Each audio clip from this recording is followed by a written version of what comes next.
Bwana, ukisikia striker refu kuliko goli unatakiwa kutambua kabisa huyo si mwingine bali ni Steven Dese Mukwala, miongoni mwa washambuliaji wa Wekundu Msimbazi Simba ambao wanafanya vyema kweli kweli kunako klabu hiyo yenye makao yake pale jijini Dar es Salaam kunako mita ya Kariakoo. Na mchezaji huyo bana, tunafahamu kabisa ni raia wa Uganda na alijiunga na Wekundu Msimbazi Simba akitokea kule kunako klabu ya Asante Kotoko ya kule nchini Ghana, na ni miongoni mwa wachezaji hivi sasa wanafanya vyema kunako klabu ya Wekundu Msimbazi Simba. Na kwenye mchezo wa robo finali bana, Steven Dese Mukwala alifanikiwa kupachika bao la pili kwa upande wa Wekundu Msimbazi Simba na kulevel aggregate ikawa inasoma mabao mawili kwa mawili. Hii ni mara baada ya Christian Lionel Ateba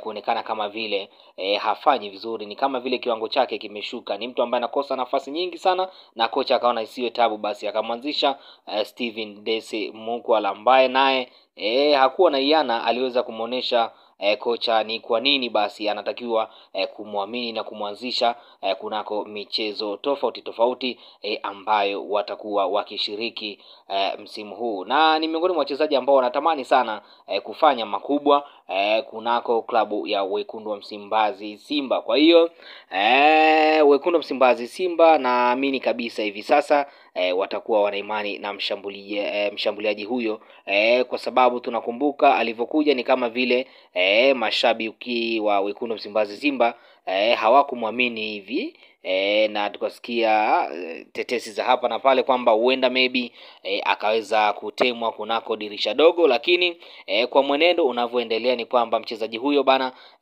anaendelea kuprove ni kama vile gari limewakia, ni kama vile gari limewaka hivi sasa. Lakini cha msingi kwa ambao unaendelea kuifuatilia Mlacha Media, kama bado hujasubscribe bado una nafasi ya kuweza kusubscribe. Njia ni rahisi tu, unabonyeza maandishi yaliyopo upande wa kulia yaliyoandikwa subscribe na moja kwa moja utakuwa umefanikiwa kujiunga na familia hii ya kimichezo. Kama kawaida, kazi yangu ni moja tu, kuhakikisha tu zile taarifa zote ambazo zitakuwa zinaendelea kujiri kunako upande wa kimichezo na kuwa nakudondoshia hapa, na wewe unakuwa unazipata kwa uzuri zaidi. Langu jina ni Innocent Mlacha.